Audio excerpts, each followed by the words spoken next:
રામલીલાનું trailer જ્યારે release થયું હતું ત્યારથી જ ફિલ્મ વિવાદમાં સપડાઈ હતી. ફિલ્મમાં અમુક સંવાદો અને પાત્રોને લઈને અમુક જ્ઞાતિના લોકોએ વિરોધ દર્શાવ્યો હતો, જેમાં રબારી સમાજ અને રાજપૂત સમાજ દ્વારા તો વિરોધ પ્રદર્શન પણ કરવામાં આવેલું. પણ દર્શકોની ઉત્સુકતાનો અંત આજે આવ્યો અને રિલીઝ થઈ રામલીલા. પણ ટિકિટ બારી પર થયેલા ટિકિટોના વેચાણ પર રામલીલાની જગ્યાએ ફિલ્મનું નામ ગોલિયો કી રાસલીલા છપાયેલું હતું તથા ફિલ્મના પોસ્ટર પણ લગાવવામાં નથી આવ્યા. આ સાથે થિયેટર એસોસિએશનના પ્રમુખ મનુભાઈનું ગઈકાલે એવું કહેવું હતું કે ફિલ્મ રિલીઝ નહીં થાય, પણ આજે સવારે આશ્ચર્ય વચ્ચે પોલીસ બંદોબસ્ત સાથે સિનેમાઘરોમાં પ્રદર્શિત થઈ રામલીલા. તો ચાલો જોઈએ દર્શકોને કેવી લાગી આ ગોલિયો કી રાસલીલા એટલે રામલીલા.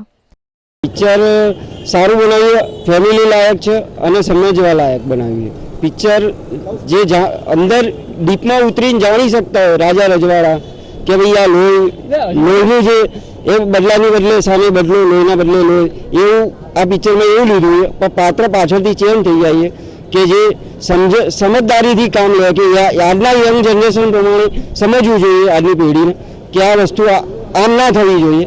ભૂતકાળમાં જે થઈ ગયું એ થઈ ગયું, ભવિષ્યનું વિચારો. Super movie, super hit, super hit, super hit. સારું હોય બેનો બતાવ્યું, સારું હોય બેની ભાઈબંધી થઈ ગઈ પછી એટલે દૂર કર્યા સમાજોને જોડ્યા છે. બંને સમાજ વચ્ચે મિત્રતા દર્શાવવામાં આવી છે. લોકોમાં ફિલ્મની ઉત્સુકતા એટલી બધી હતી કે એને જોવા માટે ચાહકોની ભીડ ઉમટી પડી હતી અને ટ્રાફિક જામના દ્રશ્યો સર્જાયા હતા. હવે જોવાનું એ રહ્યું કે વિવાદોની આ રામલીલા દર્શકોને સિનેમાઘર સુધી લાવવામાં તો સફળ રહી, પણ બોક્સ ઓફિસ પર ક્રિશ 3 અને ચેન્નઈ એક્સપ્રેસના રેકોર્ડ તોડી શકશે કે નહીં.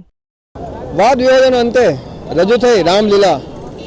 કેમેરામેન ગુરુબક્ષ સદુ સાથે મીર દુધરેજિયા, ન્યૂઝ ઓનલાઈન, અમદાવાદ.